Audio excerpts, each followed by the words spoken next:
Tapi apa yang lu dapat dari buku Warren Buffett itu? Semua buku investment yang lu baca sebenarnya intinya cuma satu, compound interest sebenarnya. Compound interest. Compound interest. Jadi kenapa lu ada di financial market? Karena financial market itu sifatnya eksponensial bukan linear. Oke. Lu kalau kerja di suatu tempat gitu ya, lu mendapatkan income, lu tuh geraknya linear. Oke. Jadi mungkin lu naik gaji dari 10 ke 20 gitu. Tapi ya lu setiap bulan expect-nya dapat 10 atau 20 juta. Tapi kalau lu di investment, lama-lama return lu tuh akan compounding. Gini ya grafiknya. Jadi Growth. awal growth-nya tuh kayak nggak kelihatan. Ya. Tapi setelah lewat certain point, growth-nya tuh meledak jadi eksponensial. Oke. Gue tuh suka banget cerita pohon bambu, filosofi pohon bambu. Oke, gimana tuh? Jadi pohon bambu tuh 4 tahun pertamanya, Ya. itu growth-nya kecil banget bro.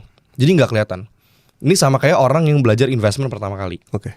Mungkin di 4 tahun pertama lu kerja nabung, invest. Mungkin lu gak akan nemuin jackpot di 4 tahun pertama. Ya. Mungkin lu akan struggle. Mungkin lu gak akan langsung profitable. Tapi makanya orang suka ngomong 1M pertama adalah angka yang paling susah. Oke. Setelah lu hit 1M, ya kan? Karena 100 juta ke 1M itu kan 10 kali lipat 10 jarak. kali lipat. 1M ke 2M tuh cuma 2 kali lipat jaraknya. Bener. Makanya sebenarnya ketika lu di capital market ini kan sebenarnya permainan percentage. Ya. Lu cari 1000% sama lu cari 100%. Udah pasti jauh lebih gampang cari 100%. Bener. Makanya ketika capitalnya gede, ubah 1 ke 2 itu nggak gitu susah. Oke. Tapi 100 juta ke 1M, walaupun 100 juta ke 1M tuh jaraknya 900 juta. Ya. 1 ke 2M tuh jaraknya 1M. Ya. Tapi di capital market tuh karena permainan percentage, jadi jauh lebih gampang. Oke.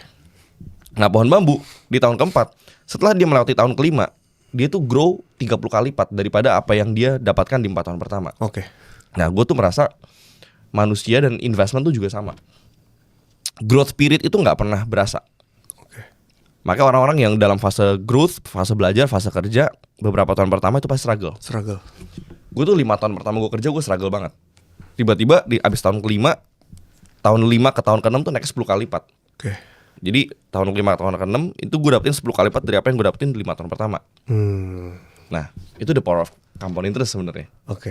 Jadi buat temen-temen yang nonton, bang gue baru invest, kok belum kaya ya, belum waktunya gitu. Oke. Memang banyak hal di hidup ini yang nggak bisa lu skip prosesnya. Oke. Kalau kata Buffett, lu nggak mungkin bisa bikin bayi dalam 1 bulan dengan menghamili 9 wanita. Iya, benar. Gitu kan. Jadi emang something takes time saja. Oke. Gitu. Berarti kalau pendekatan di capital market sekarang lu trading atau investing?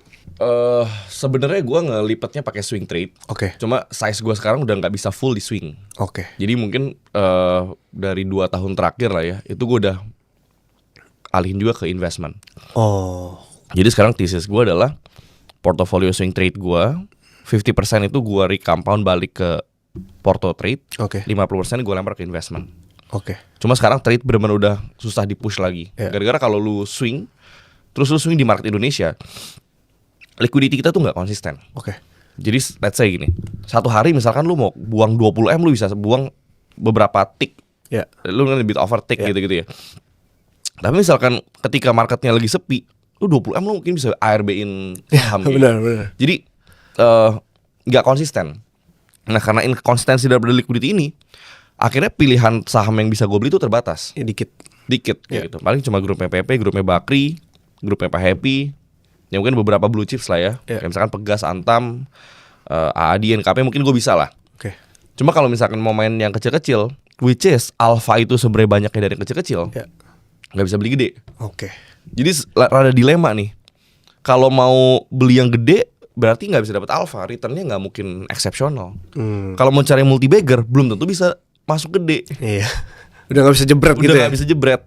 Makanya sebenarnya rada tricky sebenarnya. Oke. Jadi sekarang ya gue sebenarnya bukan orang investment banget, maksudnya kayak value investing gitu.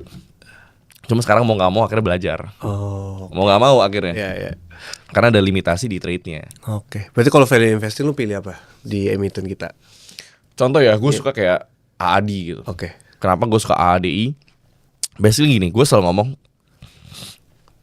value investor itu trader yang time frame-nya lebih panjang aja. Iya.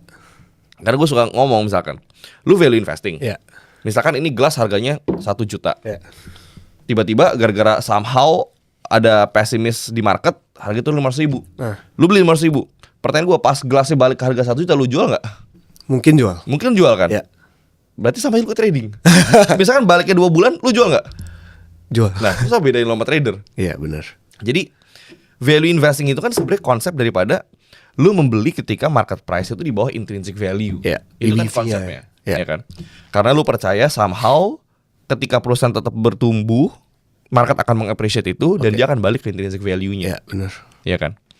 Masalahnya adalah dia balik ke intrinsic value dalam berapa lama? Itu yang kita dari pertanyaannya itu. Iya kan? Jadi gue tuh sebenarnya nggak gitu suka mengkotak-kotakan. Oh gue seorang trader, gue seorang investor. Iya. Oh kalau investor harus long term. Oke, misalkan lu beli murah, tiba-tiba 2 bulan naik ke harga intrinsiknya. Oke. Masa lu nggak mau jual gara-gara lu mikir long term kayak gitu? Iya. Iya kan? Free money loh itu. Free money. Iya. Nah, jadi kalau di Indo tuh gue cari misalkan benar-benar saham yang sebenarnya fundamentalnya bagus. Oke. Tapi secara sentimen lagi jelek. Oh. Atau secara siklusnya. Karena gini, saham jelek bagus itu tergantung siklus, bro. Bener. Contoh batu bara. Kalau siklusnya lagi bagus, komoditasnya naik, sahamnya bagus. Iya. Komoditasnya turun, sahamnya jelek. Oke. Tapi kalau kita ngomongin misalkan fundamental perusahaan, Iya. ketika siklusnya jelek, emang orang yang ngejalaninnya ganti? Enggak sama. Sama. Iya. Ownernya emang ganti? Enggak, sama. Iya. Ya kan? BCA deh, misalkan ekonomi jelek, BCA-nya turun. Tapi apakah manajemen ganti? Enggak. Jadi perusahaan jelek dan perusahaan jelek dan perusahaan bagus, di siklus yang bagus dan siklus yang jelek terus dibedain. Oke. Contoh ADI, gue suka, tapi siklusnya jelek, nggak apa-apa. Karena batu bara, namanya komoditas memang cyclical, ada siklusnya. Iya. Tapi kita harus melihat kapan dia balik masuk ke dalam siklus yang tepat. Oke. Jadi bila perusahaan yang bagus di siklus yang salah. Oke. Perusahaan bagus di Di siklus yang salah, karena kalau dia siklusnya nggak salah, nggak mungkin murah. Oh, oke. ADI, kalau misalkan labanya di sini, nggak mungkin dikoreksi, bro. Bener. Tapi karena siklusnya jelek, akhirnya labanya turun, harga turun juga. Oke. Ini kan kesempatan, karena kita tahu cyclical, Ada patternnya ya. ada patternnya, Oke. kayak gitu. Tapi kalau dari fundamental tuh apa yang biasa lu lihat gitu? Misalkan lu lihat AD ini, apa yang lu lihat pertama? Pertama yang harus lihat adalah kualitas owner dan manajemen sebenarnya. Oke. Karena lu nggak mungkin bisa ini gue belajar dari Manggar juga. You cannot make a good deal with bad person. Oke. Lu kalau misalkan beli saham, ownernya bandit, ya tiap lu beli owner exit, tiap lu beli owner exit. Oke. Jadi lu harus lihat ini perusahaan ownernya gimana, bagus nggak, Oke. benar punya duit nggak. Ya. Yang kedua GCG, Oke. Good Corporate Governance. Ini perusahaan track recordnya gimana selama menjalankan usahanya. Ketika manajemennya ngomong sesuatu, misalkan di public expose, dia tuh nerapin nggak apa yang diomongin. Oke. Jadi walk the talk, ada integrity-nya. Ya. Nah, terus contohnya, kalau perusahaan lagi rugi, top management berani nggak buat cut salary? Oke, benar. Atau misalkan untuk hold bonus. Ya. Kalau perusahaan rugi, terus bosnya ambil bonus, brengsek dong. Oh ya. Iya kan? Bottom line-nya makin jebol, Iya. makin anjlok. Kayak Makin banyak pengeluaran. gitu. Iya, jadi kita harus cari manajemen yang benar-benar kerja itu untuk mengembangkan perusahaan dan untuk menyejahterakan stakeholder, which is Oke. investor salah satunya. Ya. Kayak gitu. Jadi jangan sampai cuma memperkaya diri sendiri. Oke. Setelah lu lihat owner dan manajemennya, karena gini, perusahaan jelek dimasukin orang bagus, jadi bagus nggak? Ya. Bagus dong. Jadi bagus. Perusahaan bagus masukin orang jelek jadi jelek. Ya. Jadi anyway perusahaan itu ujungnya adalah people, People. orang ya kan. Terus kita lihat juga AADI misal contoh ya AADI gitu ya. Kita ngeliat kenapa dia turun, lo harus tahu overhangnya. Kayak overhangnya seperti apa? Oh, gara-gara core price-nya turun, berarti tesis kita adalah dia akan reversal ketika core price-nya mulai rebound. Ya. Terus batu bara tuh ada beberapa problem lagi, tambang ilegal misalkan. Oke. Berarti pemerintah harus mau hapusin tambang ilegal. Ya. Terus katalis, fundamental harus lihat katalis. Contoh, tahun depan tuh tahun ini RKAB batu bara tuh banyak tambang yang dipotong. Oke. Jadi RKB simpelnya izin produksi, Ya. ya kan? Misalkan tadinya izinnya tahun lalu 40 juta ton, tahun ini 20 juta ton, udah pasti otomatis Revenue turun. turun. Ya. ADI nggak dipotong, Waduh. ya kan? Ya. Tetap 60 juta ton. Oke. Jadi dia bisa enjoying high volume plus high price. Ini udah pasti bukunya bagus. Jadi logiknya lu harus gambar puzzle-nya tuh Ya. lu rangkai satu-satu. Harus dikonekin ya itu. Harus dots-nya. dikonekin. Oke.